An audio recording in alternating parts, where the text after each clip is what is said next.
Vitamin D supplementation during pregnancy and the prevention of childhood asthma.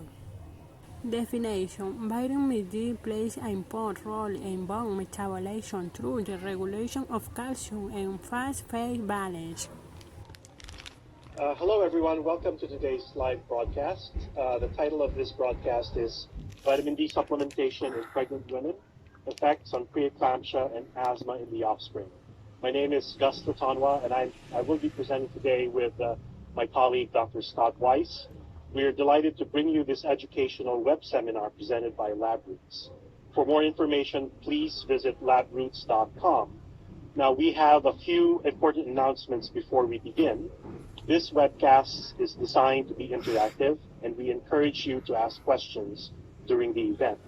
You can submit questions by typing them in the Q&A box, which can be found by clicking on the green Q&A button at the lower left of the presentation window.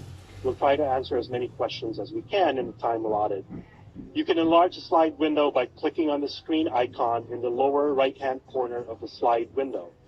If you have any technical problems viewing or hearing this presentation, please click on the support button at the top right of your presentation window or submit your problem through the green Q&A button on the lower left.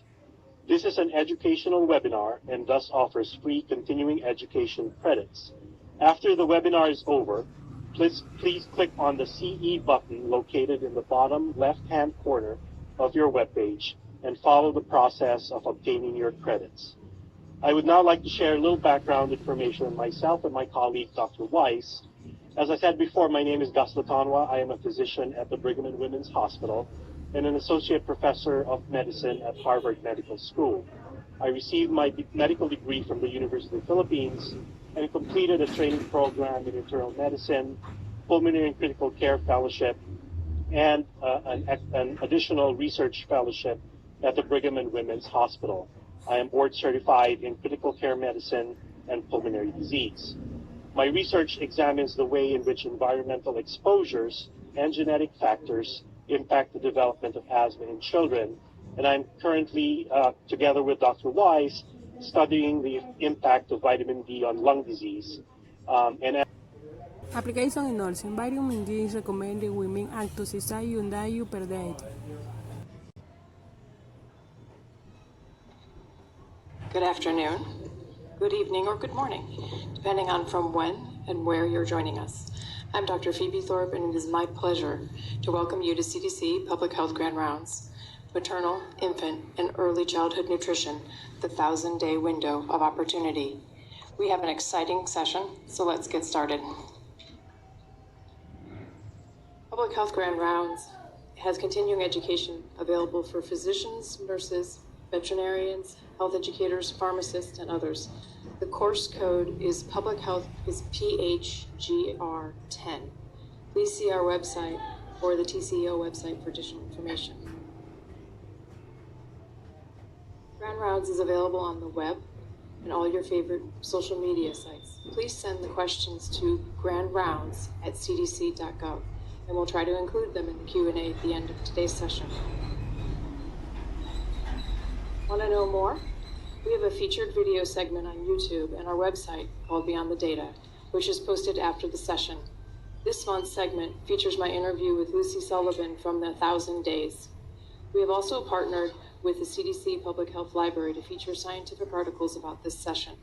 The full listing is available at cdc.gov/science clips. In addition to our Pros and cons. Maternal vitamin D is of general benefit, but often does not reach statistical significance in meta-analysis. Davis. Researchers there have found that taking prenatal vitamins during the first month of pregnancy actually might lower the chances of having a second child with autism. CBS 13's Yasmin Hassan has more. That was one of my biggest concerns with my oldest son being autistic was, okay, is his brother going to be autistic too? What can I do to try and help? Researchers say if you have one child with autism, your next child is about 13 times more likely to develop the disorder. But this new study is giving those families hope. I don't want him to go through this much stuff. I want to go test him. So, hopefully this helps.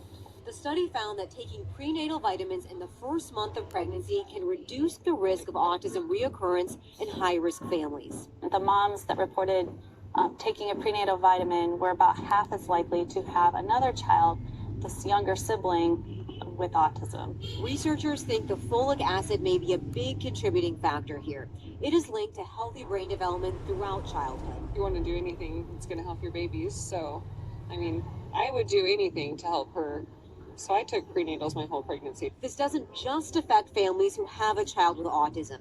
Children whose mothers took vitamins early in their pregnancy also showed higher cognitive scores. It's just wanting to, to keep, your child safe, whether it's autism, different types of, diseases, whatever it is. But yeah, it's always in the back of your mind. It helps a lot, just knowing that something so small can make a huge difference.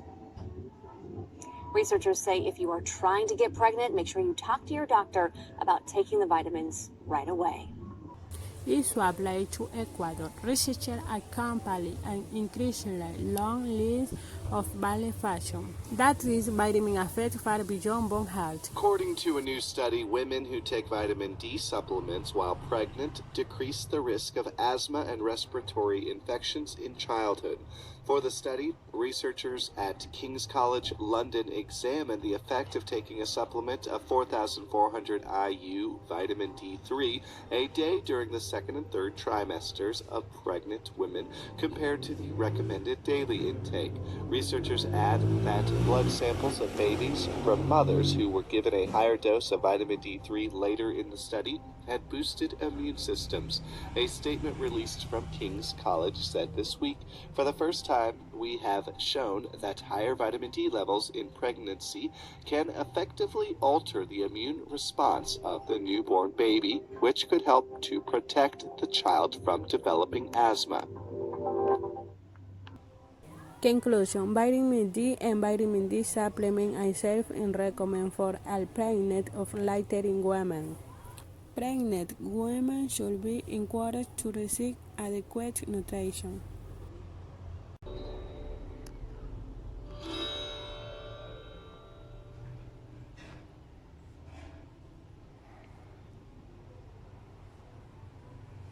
I was very excited to come and speak to you. I've only got a half hour.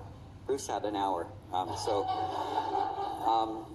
I have to either speak more quickly or whatever, but I have a couple of other things I wanted to go by first. On November 30th, actually Canada paid for 1/3 of this, although everybody thinks it's American. I'm from Canada, and we paid for 1/3 of this Institute of Medicine advice for North America. They created new recommended dietary allowances in North America, and suddenly in 2011, North Americans require 3 times as much vitamin D as they did in 2010. So the RDA for everybody from 1 year of age until 70 years of age is 600 international units of vitamin D. That's 3 times as much as, actually, infinitely more than the advice if you're a young Brit, because there's no advice for you with regard to vitamin D. Often people have said that this guideline is too conservative, but I just want to walk through at least some of my rationale as to why dietary guidelines are conservative. And one thing that was addressed at an Institute of Medicine meeting a couple of years ago are some different principles. I mean, don't feel angry when dietary guideline people are particularly conservative, because you have to go through various kinds of biomedical decisions. And the first one, of course, is what do you do for yourself? And for there, you're very flexible, and you have to remember there's also effectively a risk to benefit ratio, and government dietary guidelines are super focused on risk, and I would say probably with good reason. The next level, and probably the level that many of you are concerned with, are guidelines in terms of physician-patient care. There's a different kind of profile there, and I would, at least let you know that the American Geriatric Association for Vitamin D, the Endocrine Society is also revising its recommendations, and the numbers given